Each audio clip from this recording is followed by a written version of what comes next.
रूह कांप जाती है।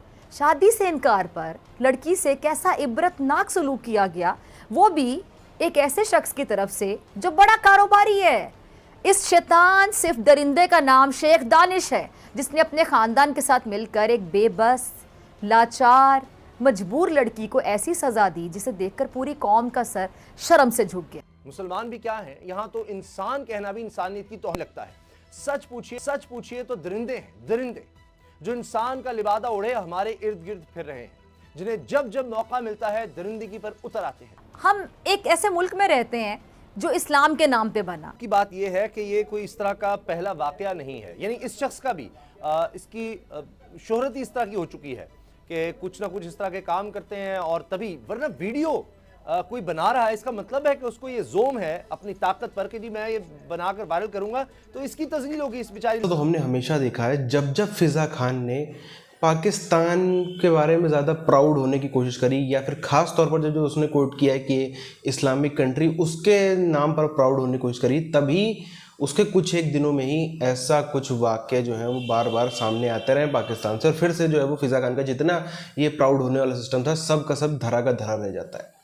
ख़ास तौर पर जो इनका आज़ादी वाला हफ्ता होता है, इसमें तो पिछले 2-3 सालों से तो हम बराबर देख रहे हैं ऐसा कुछ देखने को मिलता है। गलती वहाँ ठीक है, वो तो लॉ एंड ऑर्डर का दिक्कत है, वो हर जगह उसमें सुधार होना चाहिए, वो तो बात ठीक है अपनी जगह पर। लेकिन ख़ास तौर पर हम देखते हैं कि जो सरकार है इनके यहाँ पे, वो हमेशा से कुछ ज़्यादा ही सपोर्ट करती हुई नज़र आई है इस तरीके के अपराधियों को। और जो एक आइडिया भी रहा है इनकी कौम का, मेजॉरिटी ऑफ कौम का, वो जब ऐसा कुछ ज़्यादा पब्लिक में आता है उसके बाद कुछ ना कुछ ऐसी कहानी गढ़ देते हैं कि जिसमें जो बेचारी लड़की है या जो भी वहाँ पे विक्टिम है वो ही दोषी नज़र आने लगता है। इस तरीके की कहानी ये लोग ने गढ़ने में मास्टर। और आखिरत में अंजाम से दो चार होता है, याद रखिएगा। बतौर मुसलमान इंसानियत की क्या अहमियत है, इसका अंदाज़ा रब्बे कायनात के इस फरमान से लगाया जा सकता है कि जिसने एक जान को कत्ल किया गोया उसने पूरी इंसानियत को कत्ल किया।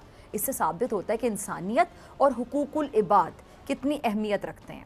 लेकिन इंसानों के हुकूक की अदायगी के लिए इंसानियत का जज्बा होना ज़रूरी है। लेकिन बदकिस्मती से कह लें कि हमारे माशरे में इंसानियत के इस जज्बे का जो ग्राफ है वो बहुत तेज़ी के साथ नीचे गिरता चला जा रहा है। हम एक ऐसे मुल्क में रहते हैं जो इस्लाम के नाम पे बना, जिसे इस्लामी जमहूरिया पाकिस्तान कहा जाता है। इस मुल्क में ऐसे वाक़यात हों तो दिल दुखता है, लेकिन कड़वा सच कह लें, कड़वा सच यही है कि अब हालात ऐसे हो गए हैं कि इंसान जंगल में ज़्यादा महफूज है, इंसानों के दरमियान गैर महफूज है। और सच्ची बात यह कि जंगल के दरिंदे कम ख़तरनाक हैं। शहरों में दंदनाते ये शेख दानिश जैसे भेड़िए हैवानों से ज़्यादा ख़तरनाक हैं, जो मासूम लोगों की ज़िंदगियों से खिलवाड़ करते हैं, क्योंकि इन्हें जब जब मौका मिलता है ये दरिंदगी पे उतर आते हैं और अपने अंदर भरी जो गुलाजत है उससे माशरे को मुतासर करते हैं, माशरे को गंदा करते हैं। जैसे कि फैसलाबाद में ये जो हव्वा की एक और बेटी हैवानियत का निशाना बनी, जुल्म की इंतहा देखें, निहत्ती लड़की। इस लड़की पर जुल्म ढाने में भी एक खातून आपने देखा होगा कि आगे आगे रही। मैं कहती हूँ कि इसे खातून कहना बल्कि इंसान भी कहना बज़ाते खुद औरत और इंसानियत की तौहीन है। तोड़ा इसने, ये देखे ना जो इसने किया, इसने कानून को तोड़ा। इस मरकज़ी मुलजिम के बारे में सोशल मीडिया पर बाकायदा चर्चा हो रहा है कि इसका ताल्लुक किसी नून लीग की आला शख्सियत, सियासी शख्सियत से है, और शायद ये यही गुरूर है, तकब्बुर इसे मेरे ख्याल से कहीं टिकने नहीं देता। अब FIR पर नज़र अगर डालें तो उसके मुताबिक मुतासिरा लड़की इस दरिंदे की बेटी की सहेली थी। अब बेटी की सहेली है तो देखा जाए तो अगर इंसान होता तो उसको बेटी की तरह ही समझता, लेकिन इंसान नहीं था ना, शैतान है, दरिंदा है। अब इस पर शेख दानिश ने बेटी की सहेली पे, जो बेटी की तरह ही होती है, उस पर इस घटिया आदमी ने बुरी नजरें रखी हुई थी। अफसोसनाक, शर्मनाक, सर शर्म से झुक जाते हैं कि किस तरह की चीज़ें हो रही हैं। होना यही चाहिए, रियासत का ये काम है, इदारों का ये काम है कि इन लोगों को जो इंसाफ और कानून के तकाजे पूरे करते हुए जो सख्त से सख्त सज़ा दी जा सकती है वो दें, ताकि इनको निशान इबरत बनाएं, ताकि आइंदा कोई इस तरह का काम जो है वो ना करे। किसी किस्म की कोई खुशफहमी नहीं है। सोशल मीडिया पे चलने वाले ज़्यादातर वाक़यात झूठ पर मबनी होते हैं। इस वाक़े का मैं ना ऐनी शाहिद हूँ, ना मुझे पता है, लेकिन जो कुछ होता दिखाई दे रहा है उसमें जो वाक़याती शहादत है वो उन तमाम कमीनों के ख़िलाफ़ है जो इस वक्त आप अपनी तस्वीर में दिखा रहे हैं। तो इसलिए वैसे भी ज़ाती तौर पर अगर किसी खातून के साथ कोई इस तरह की हरकत हो रही है तो जाहिर है आदमी दांत पीसने के अलावा और गालियां बकने के अलावा क्या कर सकता है। कह रही है कि जी उसके घर से हमें असलहा भी मिला है, शराब की बोतलें भी मिली हैं, फिर भी आपको नहीं लगता नूर आरफीन के कुछ होगा? पुलिस तो कह रही है जी हमने इतना कुछ बरामद कर लिया है और हम भाईजान आसिफ अली जरदारी नामी एक आदमी का दोस्त था, आसिफ अली जरदारी नामी एक आदमी का दोस्त था फौजी काजमी, उसके साथ एक एक्ट्रेस थी जारा अकबर, नाम लेके बात करते हैं ना, हवा में क्या बात करें। उसको रंगे हाथों पकड़ा, रंगे हाथों भी और नंगे हाथों भी। उसके बाद उल्टा रियासत को लेने के देने पड़ गए। ये अपनी असलियत बताते हैं। फैसलाबाद में जो शर्मनाक वाकया हुआ है, इसने एक बार फिर सारी कौम का सर शर्म से झुका दिया। हवा की एक और बेटी ना सिर्फ हैवानियत का निशाना बनी, बल्कि इस जालिम, इस जुल्म और बर्बरियत के एक एक लम्हे की मंजर कशी यूं की गई जैसे इस तमगे को अपने सीने पर सजाना हो। दौलत और ताकत के नशे में चूर इन दरिंदों की दरिंदगी इस कभी फेल का सोचकर घिन आती है। मुकदमे की एफआईआर के मुताबिक जो कहानी सामने आई है, इससे तो यही पता चलता है कि इस केस का मरकजी मुल्जिम शेख दानिश एक मशहूर मारूफ कारोबारी शख्सियत है, जिसकी शोहरत भी एक अयाश और कानून को पैरों तले रोंदने वाली शख्सियत के तौर पर है। सोशल मीडिया पर इसका ताल्लुक वफाकी वजीर दाखिला राना सनाउल्लाह के साथ भी जोड़ा जा रहा है। कहा जा रहा है कि ये राना सनाउल्लाह का करीबी साथी है। यहाँ पर देख लें, पंजाब में देख लें, सानिया मॉडल टाउन समेत, सानिया PIC समेत कितने वाकयात हैं जिनके जिम्मेदारान को कटहरे में नहीं लाया गया।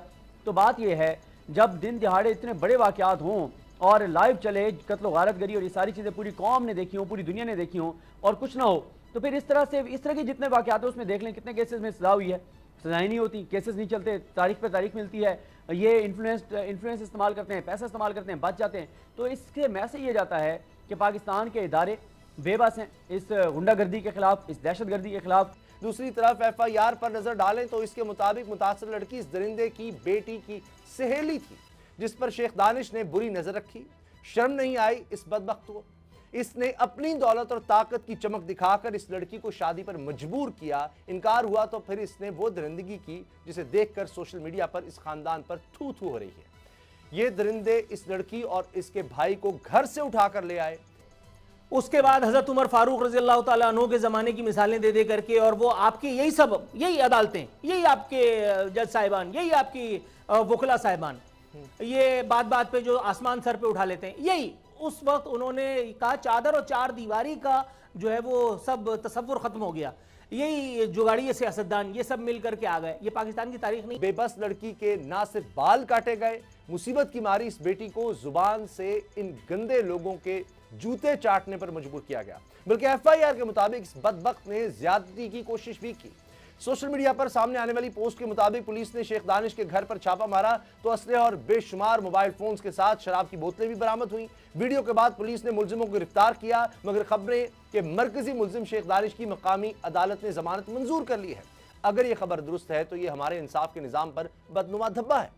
ये दरिंदा आज़ाद होकर मुतासर लड़की और इसके खानदान पर कैसे दबाव डालेगा, इसका अंदाज़ा लगाना भी मुश्किल नहीं। ऐसा तो इस तरीके का वाक़या कहीं से भी सामने आए, लोगों को सब चीज़ें छोड़कर, जिसके जो फालतू की चीज़ें जिस पर झगड़ते रहते हैं, वो सब से ऊपर उठ करके जो विक्टिम है उसका सपोर्ट करना ही चाहिए। ये तो सीधी सी बात हो गई। लेकिन पाकिस्तान में हमने अक्सर ये देखा है, अक्सर क्या पिछले 70 साल में यही देखा है, चाहे पहले बांग्लादेश के साथ रहा हो या बाद में बांग्लादेश, और अब तो आजकल तो पाकिस्तान और बांग्लादेश दोनों में ही, कि यदि जो विक्टिम है वो माइनॉरिटी कम्युनिटी में, वो हिंदू हो, सिख हो, क्रिश्चियन हो या और कुछ भी हो, वहाँ पर, या फिर फॉरेनर हो, विदेश से अगर वहाँ रह रहे हो या घूमने, वो सब में इन सभी मामलों में जो पहले तो कोशिश करी जाएगी मामला दबाने की, इस तरीके से भुला दो। तब यही फिज़ा खान जैसे एंकर जो है इस तरीके से भुला देते हैं जैसे कि कुछ वो उसकी लाइफ की वैल्यू ही नहीं, उसको कोई वो नहीं है, कोई उसके मानवाधिकार नहीं है।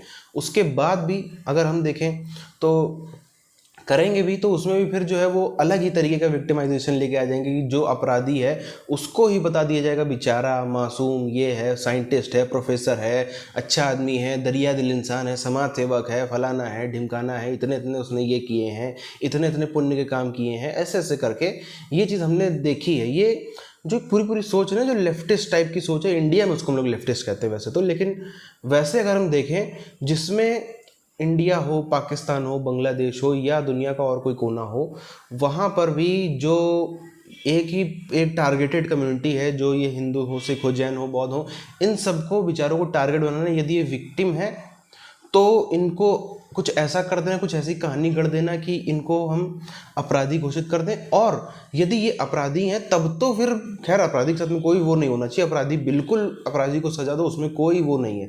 लेकिन अगर उस मामले में अगर अपराधी है तब तो फिर इतना उस पर छाती पीटना, इतना उस पर छाती पीटना कि फिर कुछ रही न जाए। अगर अपराधी नहीं भी है तब भी उसको अपराधी घोषित कर दो। बहरहाल यहाँ पर उसमें अपराधी में कुछ नहीं है, अपराधी जो भी हो, किसी भी हो, ये हिंदुस्तानी लोग इसीलिए अगर हम देखते हैं ना, हिंदुस्तानियों को कम से कम इतनी चीज़ है, इतनी एक्सेप्टेंस है मेजॉरिटी में कि चाहे वो अपराधी कोई भी हो, चाहे अपनी कम्युनिटी का हो, अपने परिवार का क्यों ना हो, उसको गलत को गलत कहना। इसीलिए हम देखते हैं जो पाकिस्तान कहाँ रहेगा और इंडिया कहाँ है।